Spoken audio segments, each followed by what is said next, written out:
সেই জায়গা ঐতিহাসিক যেটা যুদ্ধ, যেটা আপনার ইতিহাসও পেয়ে যাবেন আপনারা, বা পেয়েছেন বা দেখেছেন। সেই বদরের যুদ্ধ যেখানে সংগঠিত হয়েছিল, সেই জায়গা, সেই স্থান আপনাদেরকে ভালো করে দেখাবার চেষ্টা করছি আমি। এই দেখুন, এই জায়গায় বদরের যুদ্ধ সংগঠিত হয়েছিল। এখান থেকে আল্লাহ নবী সাল্লাল্লাহু আলাইহি ওয়াসাল্লাম যুদ্ধ ফাতাহ করেছিলেন। রমজান মাসে 17 রমজান। এই দেখুন, এটা বদরের যুদ্ধের জায়গা। আর আমার এই সাইডে দেখুন মসজিদে হারিস আছে, মসজিদে হারিস। এটা এখান থেকেই আল্লাহ নবী সাল্লাল্লাহু আলাইহি ওয়াসাল্লাম দোয়া করেছিলেন।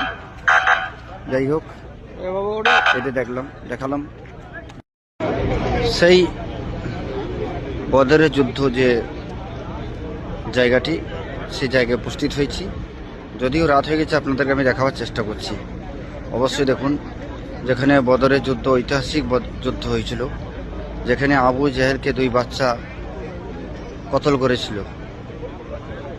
এবং এর মধ্যেই দাফন করে দিয়েছিল, সেই জায়গা বদরের যুদ্ধ। ঠিক, অবশ্যই আপনারা ভিডিওটা দেখুন, দেখাবার চেষ্টা করুন অবশ্যই।